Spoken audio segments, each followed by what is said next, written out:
This video is brought to you by Midway USA. Support the channel by choosing Midway for your shooting and outdoor supplies.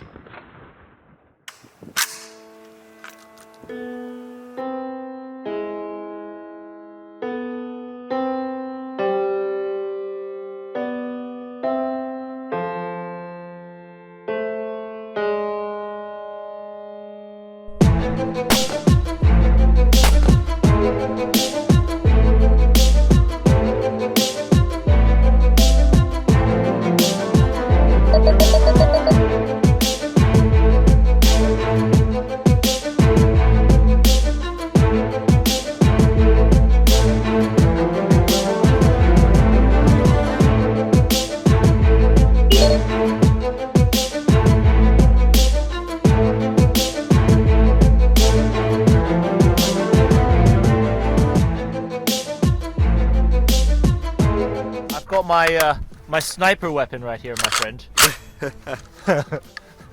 Peak Tarkov, right? It is, that is peak Tarkov. 150. Impact. Nice.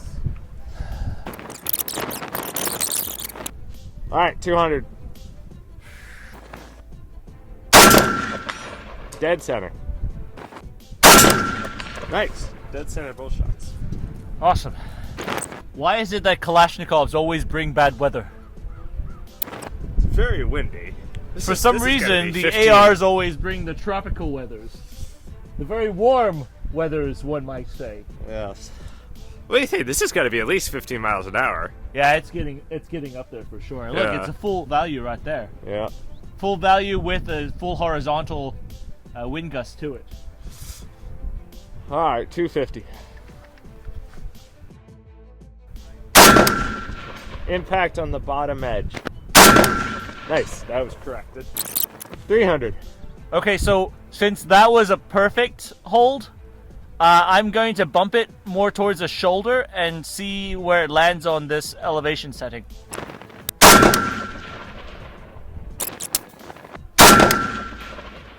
God damn it. I can't see him. I can't see him. I'm shivering too much. I can't see him. Let me try to bump it to 3, and I'll use a base hold for it. Impact, bottom right edge. Okay. I was pushing it to the right, but as you can see, so right now the wind, it's not that it's gusting per se, but it's changing directions a lot. It's going directly at a full value, and then it's going at 3/4 value, and then sometimes almost directly to us, which would be half value. So the wind right now is going like it's just whipping around. All right, 350. Okay. Impact. That one sailed high. Impact. Okay. Okay. I'm at 400. Impact. That was in his head. Impact. Nice. That was in his right shoulder. 450. Impact. Look good. All right, that was off his right side by a quarter target at the shoulder. Impact. Okay. I think he went right, left, and then dead center. I was actually adjusting to what you were saying too, so that's not bad. I could actually adjust to your calls. Yeah, let's see if I can get away with the same hold for this one. Or the same sight setting, but I'll hold it slightly higher, I mean. Okay, alright. 500. 500. Ah, dude. Okay. Shoulder height, and that was off the left by a quarter target. That came in just short. Just off his left shoulder. Impact. High, short, half a target, good windage. Impact. Woo. Josh, I am impressed. I mean, in this amount of wind, that was a really good run. For a short little barrel? Well, yeah, I mean, how long's the barrel in it? 13.1. Yeah, I mean, I wouldn't really call that a short little barrel. That's kind of exactly what we... Kind of like the Gordon. Yeah, I mean, it's a 13 inch barrel. That's probably closer to ballistically what we would expect out of like most of the modern like AR carbines than say like a 10-inch gun. Yeah. I mean, I felt that. I mean, it felt no different from using this than a bigger, the 16-inch 74s with the sighting system. It is significantly more compact, and I would say this seems to be an exceptionally good compromise compared to the Krink that could not reach that distance with your iron sights whatsoever, which this one seemed to have no issues reaching that distance, I feel like. But honestly, there's a lot that we could talk about this, but it is cold, and I suppose we will see you guys at the debrief, unless you have anything else. See you guys there.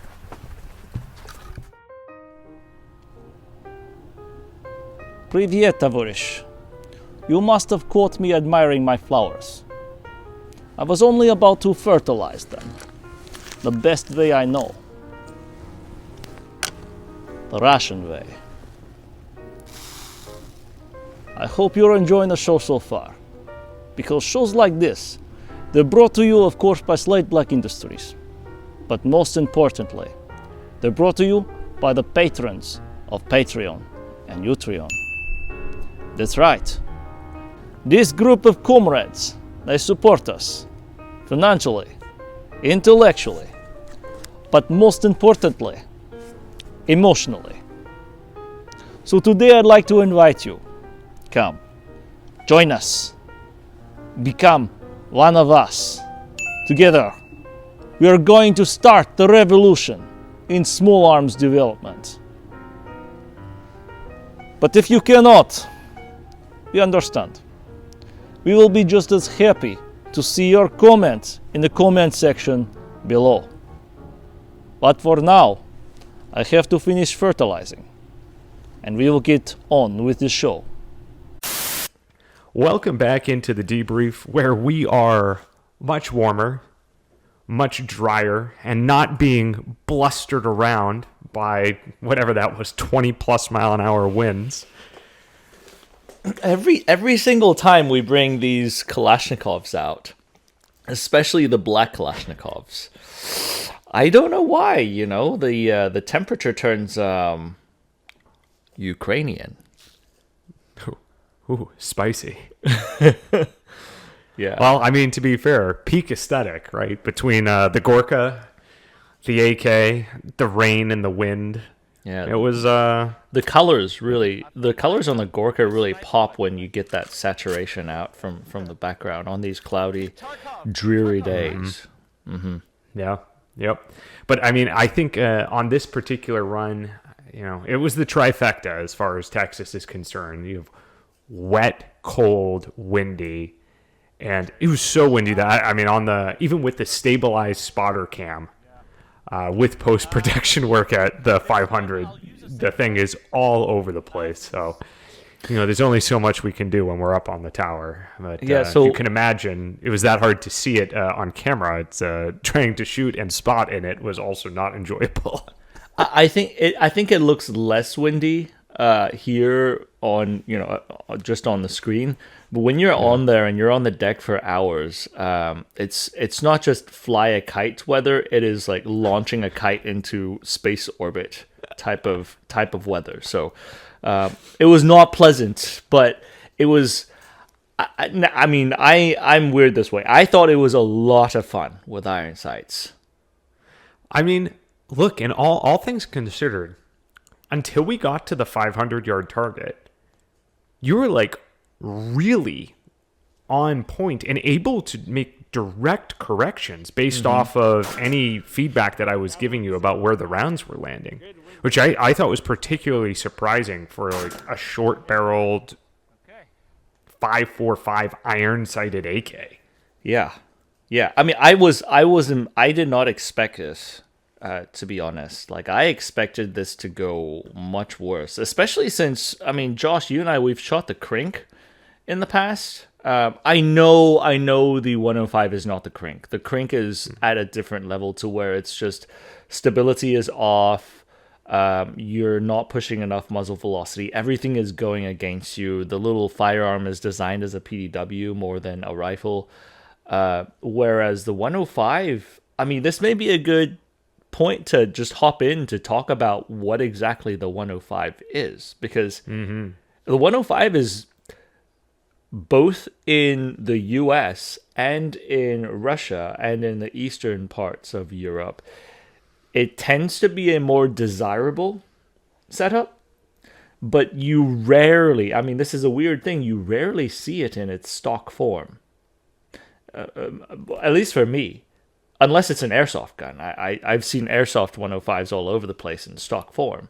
But typically when you see these 105s, they're all kitted up. But I think that's a part of a bigger conversation about what exactly the 105 is. So in the past, we've shot the 74 and we've shot the AKS 74U, so the Crink. And the 105 is in between. But this was actually a part of a larger modernization program. In fact, one of the last modernization programs that Mikhail Kalashnikov was a part of. And we talk about this at length in the AK103 video. Because prior to this, when you've got the two major forms for the AKS-74 and the AKS-74U, well, technically, and the AK-74/AK-74N, your two formats were Big Kalashnikov, Baby Kalashnikov. That is it. Well, you still had other things, but generally those were the two, but you didn't really share enough tooling, but you didn't share a lot of tooling between them. So when you needed to tool up for the Crink, you went to Tula, who had the entire front end tooling for the Crink. Then they would turn out the AKS-74Us, which Izhmash then would have the long AK-74 and AKS-74. Okay, is this confusing enough yet, Josh? No, we're all rolling. We're good. So you've got your long boy and your short boy back pre-AK100 series. But AK100, when it rolled by, it chopped the AKS-74U. And when they discontinued that, which that's a different story, they actually just revamped it at Kalashnikov Concern. When they discontinued the AKS-74U, the AK100 series still had a long boy and a short boy, except the only things that were different were the barrel length and the gas block and muzzle and gas block and muzzle device / front sight combo.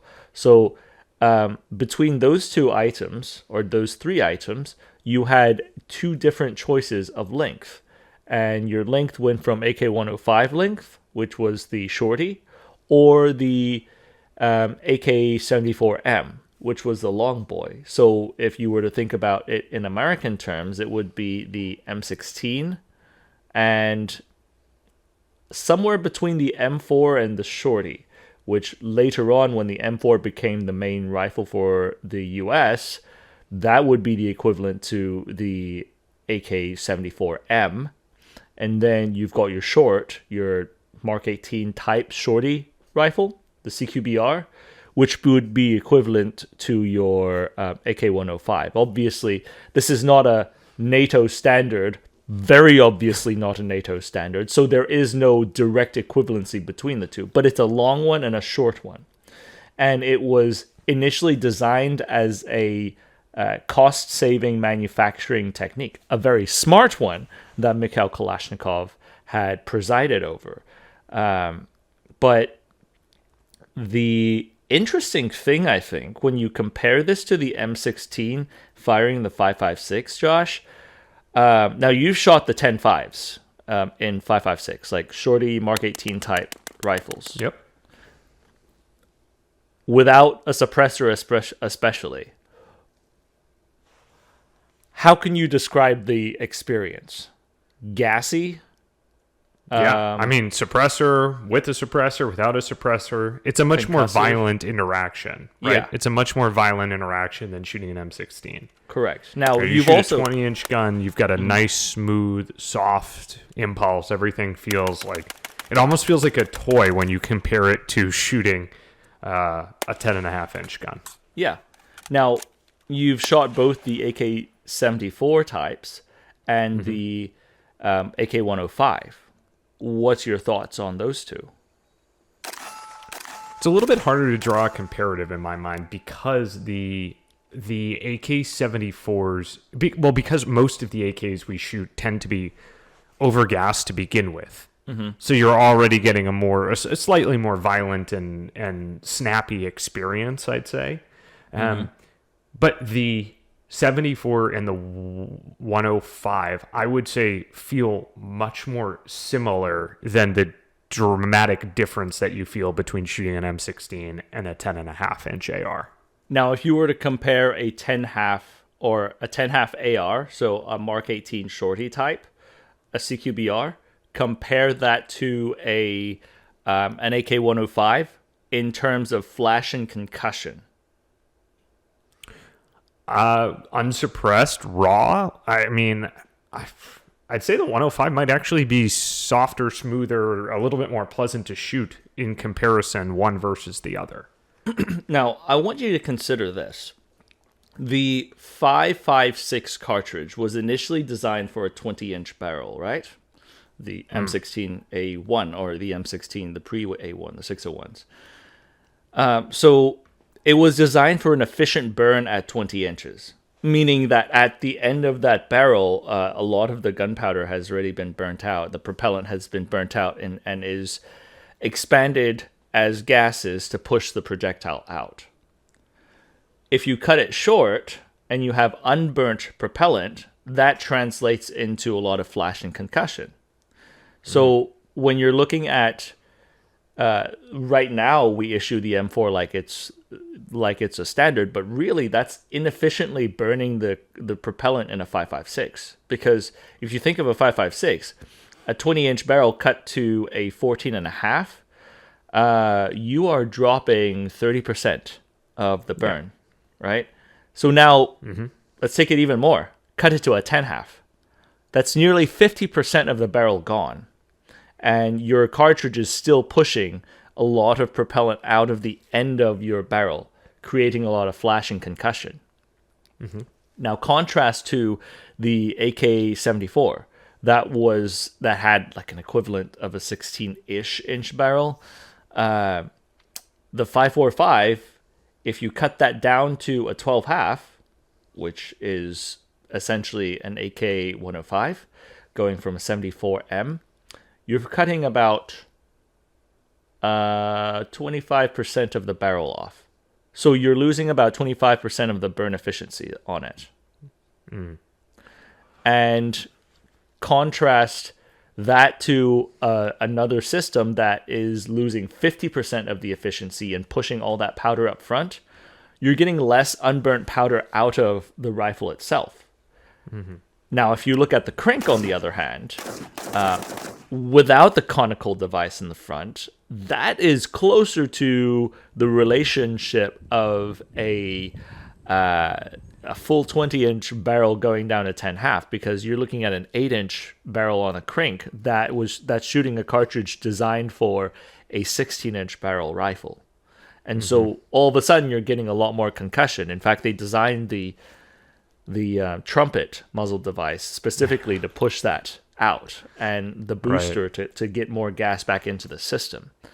So between, when you do a direct comparison between the 105 and a Mark 18 type shorty, it's a more efficient system for the design's cartridge. But obviously, if you have a standardized cartridge for your military, you wouldn't want to redesign a cartridge specifically for this one particular model that you're carrying in there. I mean, it's like if you design a car and you have to use its own fuel. You use whatever cartridge your military carries. It's just in this case, the 10.5 Shorty Mark 18s, you almost have to use a suppressor whenever you're running that. Whereas the 105, you would still want to use a suppressor if you're running it indoors to cut down a lot of the blast and concussion, but at the same time, it's able to still withhold some of the velocities, or at least get closer to the velocities of the long version of the rifle. It has a lot of the excess cut short. It can fold really tight, and it has less concussive force than, let's say, if we were to draw a NATO equivalent, the 10.5s, it has less concussive force than that. So all in all, it is a very powerful shortened carbine version of the AK-74M. It is, in my opinion, one of the best versions, the best iterations that has come from the Kalashnikov line. Interesting. Now, I think for context, there's a couple points here that's just worth stating. When we look at the totality of how powder burns in the barrel, like going from the 20 to the 16 or 14.5-inch gun is not the same. It's losing those, say, 6 inches is not the same as losing the next 6 inches between, say, like going from a 16 to a 10. Right. Those are more dramatic based upon how the powder burns within the system. But there's a spike. There's a spike in the beginning, and then it drastically tapers. Yeah, that's right. But to your point, then, if the same holds true with, say, the 12.5 and the 16-inch gun with optimization of the powder burn, you'd imagine then that the projectile leaving the 12.5-inch gun is closer to the 16 fairly dramatically if the same ratio holds true on how the 5.56 projectile leaves a 14.5-inch versus 20-inch gun. Right. So it is an interesting breakdown, and I've never really thought about it in those terms before, since I don't have a ton of experience shooting the 105 specifically, but I think having shot this one, that is like generally true. That if you took a non-tuned stock 10.5-inch AR and put it up against this 105, I probably would say the 105 is more comfortable to shoot. Mm-hmm. It's when you start hanging all of the devices, the tuning devices and the mitigation tools onto your 10.5s that then I would no longer agree. But same bone stock, I think I would be in agreement. I think as a base rifle still, I mean, a lot of these things people like to throw out there, like what's the best rifle to own? Well, that really depends. That depends a lot. Like what cartridge is most plentiful around you?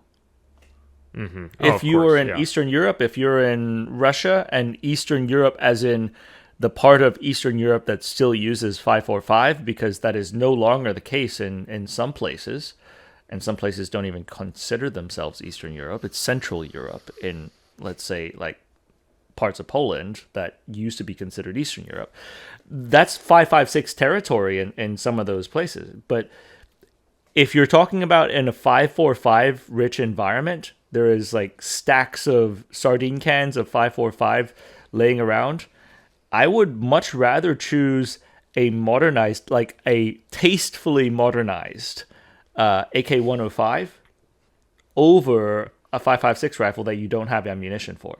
So a lot of that is like highly dependent on what it is. I mean, yes, you have your base system reliability, efficiency, and everything. You have what interfaces you could put onto it. But at the end of the day, it comes down to logistics. What ammunition can you get most plentiful?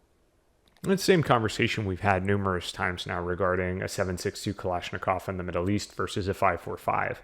And why we would both choose the 7.62 version almost universally. Yeah. So with that said, I want to ask you, like, this is a personal, I mean, I think we could share this. This is going to be a project gun for you for the show. What made you go out and get the 105 specifically? Oh, it was a damn good deal that I found. Ah, cousin, did you get my package? So I found this. This was a Saiga conversion AK105, and for a lot of our viewers in Russia, the Saigas in America are not the Saigas in Russia. In Russia, a lot of the Saigas are shotguns, so they're straight tubes. They're not non-rifle tubes for legal reasons. So in the States, a Saiga is basically a sporterized version of whatever caliber it is. So a 7.62 39 Saiga would be an AK103 sporterized. So it uses a hunter stock. Same thing in 5.45, it would be an AK-74M, just dropped into a hunter stock and the front end with different furniture. Now, before, let's say, there used to be some vendors who would import stuff into America, and before some of these were paid an untimely visit by the boys at the FSB, this was one of the last AK-105 kits to have been brought in. And so then our friend Zach, who works with Brandon Herrera, helped me put the entire thing together and get the paint right, get some of the markings correct. And yeah, it turned into the 5.45 AK-105 stock rifle that we have here. And unlike some of the guys out there, I guess I'm a little bit of a weirdo in this sense. I wanted to test it in stock form before I kitted it out. Which you rarely ever see the AK-105 in stock form, because everyone who gets it immediately, like FSB or just normal person, immediately they would drop kit on it. Zenit code out or sure shot armament out, and the entire thing, like is a night fighter, suppressor on, using whatever Gucci optic that you have. It is extremely rare to see an AK-105 in its sorry state, like it is right now. Unless you're in an airsoft game, or unless you're playing Tarkov, and you can't afford the upgrades on Tarkov. So the AK-105 to me it's something that I've always wanted to delve into, because that's sort of the symbol of, or the base rifle for a lot of Russian Spetsnaz units that they like to use. I mean, that was the AK, Henry, that like I saw originally when I was like younger and fell in love with, on the idea of the aesthetic of quote unquote modern AK, where it was like, oh, this is with the shorty barrel, the front sight gas block combo. It looks it is peak, I suppose you might say. It's actually why I went out and ended up getting like the Alpha Trainer build, which is a 12.5-inch 5.56 build. It's why I have the LDP from Meridian. It's that aesthetic is for me like the peak AK look. Yeah, it looks. I mean, I think it's because of the AK-100 series that you see the combo iron sight gas block. It's almost like a definitive line between the Soviet era AKs and now the modern black AKs that you see. Absolutely. That I feel like was the line, because prior to that, the only people who had a combo gas block were the East Germans. Mm-hmm. And after that, like, you just see them all over the place, but really not in the hands of your normies, typically. Right. That's probably what makes it appealing, right? Yeah. Is that it's not something the normies have, which makes it unique and cool and attractive. And yet the aesthetic. And yet I keep it in its stock form for this very long to annoy Josh. Yeah, it's you though. This is you. But so in its stock form, obviously the only sights that we have to work with are iron sights, and unlike some of the other Kalashnikovs out there, the AK-105's iron sights terminate at 500 meters. And, it still uses the same base, but the sights, it only has hash marks up to 500. Mm-hmm. And yet, I think for this day's performance, I mean, two things that struck me really interesting. One, it still had the velocity and corresponded very, very well to the rear iron sights. I don't know why it wouldn't, but the velocity corresponded to the rear iron sights very well. But then, two, having the velocity to actually punch through in this type of wind and still be able to keep stability of the projectile.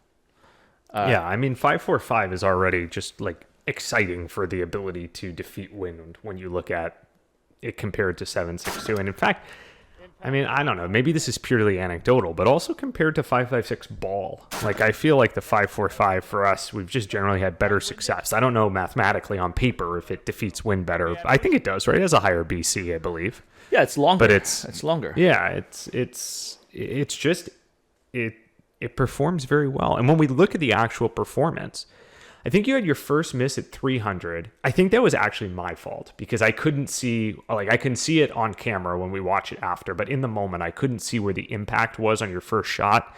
And it was very low. And if I had seen it and I could call the correction on it, I think you probably wouldn't have even had a miss. And yeah, then that was the first shot that was like all the way at the end, at the bottom of the plate. Right at the bottom of the plate, yeah. And like I wish I had caught it while we were there because I probably could have kept you on target for the second shot. I mean, the winds were ridiculous. They were, and you know, you had a miss at 350, like one miss at 350, clean at 4, I think, a couple misses at 450. Again, like all like windage related, like within reason, I think. But then you could see that sort of like relatively dramatic fall off when we started to get like to 500, and it granted at 450-ish meters, so not quite at what the max iron sight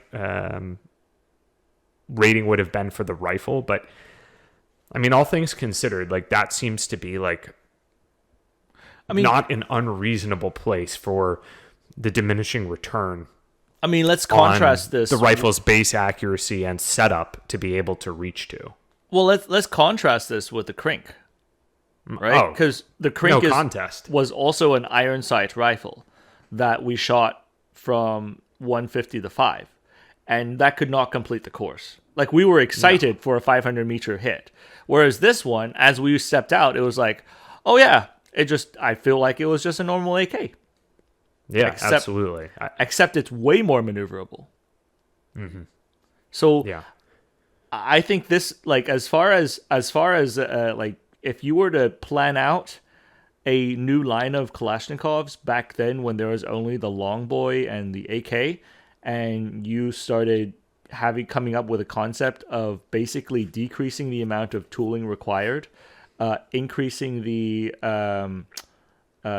and by way increasing the operational capital that you had, and being able to turn out actually by virtue a better model than the previous with just a slight bit of gain in length, that's a win-win. That's a very good design decision on the Kalashnikov concern side. Now, one thing though, I should caution people as they go into this is that evidently, and I've been told this by Zach, our builder on this, the some of these Saiga 545s, evidently they had some of their barrels that had messed up twists. So once they cut them short, they realized that the twist was way off and it was barely stabilizing at the long 16-inch barrel. And once they cut it short, then it was messed up. Obviously, we clocked mine before, and it was the military twist rate. Hey, my name is Zach. I'm the head builder in Brandon Herrera's shop, and Henry wanted me to give you a brief bit of info about 545 by 39 and the barrel twist rate. So we have an original barrel, RPK 74, as well as a Tantal, and we measured the twist rate at 1 in 195 millimeters, which is corresponds to what you see on the internet. There was a batch of Saiga rifles in 545 imported with a 20-inch barrel instead of the usual 16.3-inch barrel. In our experience, these have a 1 in 240 millimeter twist rate as opposed to 195. And when you cut it down into an AK105 length, it no longer stabilizes the bullet sufficiently, and you will get lots of keyholing. Yeah, that's good.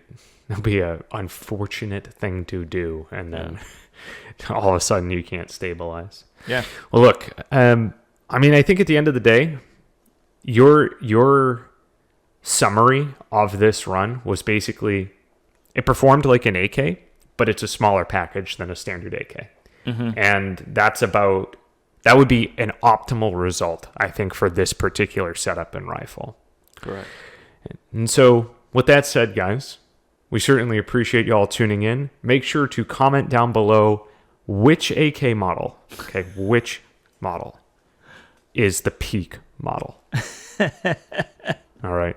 Make sure you also check out, we've got the entire AK-74 modernization and historic classic reviews both on the channel. And make sure to check out the 9-Hole podcast side. That's 9-Hole Podcasts. And until next time, we'll see you on the range.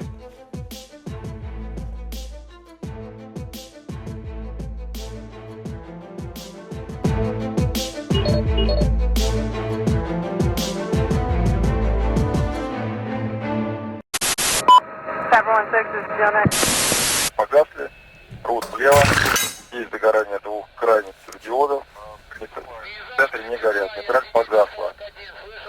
Выдаю рут на торможение, есть два крайних светодиода, нейтраль не горят, нейтраль погасла и на разгон. Есть загорание двух крайних